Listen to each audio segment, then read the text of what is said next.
Şagirdlər mətni oxuyurlar, bilmədikləri sözlərin mənasını lüğətdə araşdırırlar və daha sonra həmin sözləri fərqli situasiyalara uyğun yeni cümlələrdə işlədirlər.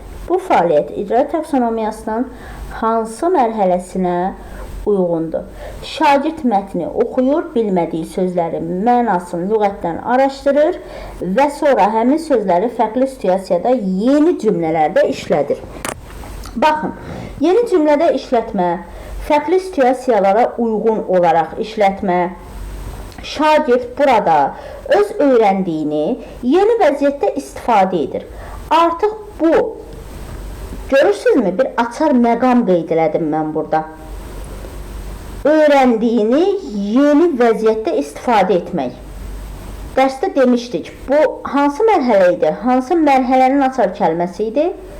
Tətbiq etmə mərhələsi. Bəli, əziz müdavimlər, tətbiq etmə mərhələsinin əsas xüsusiyyəti idi. Burada doğru cavabımız olacaq Y variantı.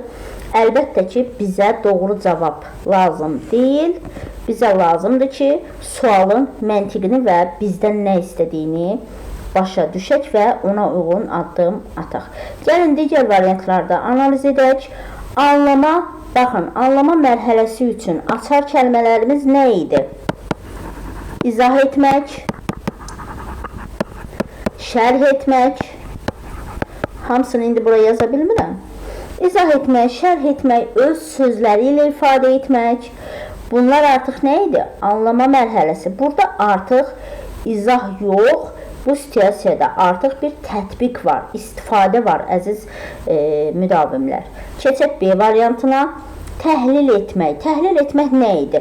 Təhlil etmənin əsas xüsusiyyətlərindən biri səbəb-nəticə əlaqəsi qurmaq. Baxın, əziz müdavimlər, hissələrə ayırma, analiz etmə, təhlildə müqayisə, səbəb-nəticə əlaqəsi qurmaq. Bu da bizim situasiyaya uyğun gələn mərhələ deyil. Gəlin keçək C variantına. C variantında dəyərləndirmə. Dəyərləndirmə nədir? Qiymət vermək. Artıq burada bir əsaslandırma tələb olunur və əsaslandırmalı biz necə demişdik? Öz fikirlərimizi sübuta, dəlilə, argumentə əsaslanaraq bildirməyimiz. Bu artıq bizim üçün hansı mərhələ idi? Dəyərləndirmə mərhələsi idi. Gəlin keçək D variantına. D variantında yaratmaq mərhələsi. Baxın, yaratmaq mərhələsinə tək bir açar kəlmə vermişdim. Yeni kəlməsi, yeni məhsul, yeni layihə, yeni hekayə və ya yeni orijinal fikir yaratmaq, yeni cümlə qurmaq. Burada ümumiyyətlə yeni cümlə qurmaq məqsəd deyil burada. Burada əsas məqsəd öyrənilən biliyi düzgün tətbiq etmə bacarığıdır.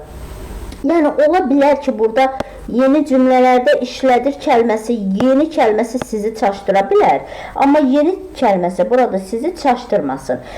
Bizim situasiyamızda yeni cümlə qurmaq artıq burada yeni neysə həyata keçirmək məqsəd deyil. Burada əsas məqsəd, yenə deyirəm əziz müdavimlər, öyrənilən biliyi yeni vəziyyətdə istifadə etmək, öyrəndiyi sözü yeni vəziyyətdə artıq tətbiq edir. Ona görə də bizim doğru variantımız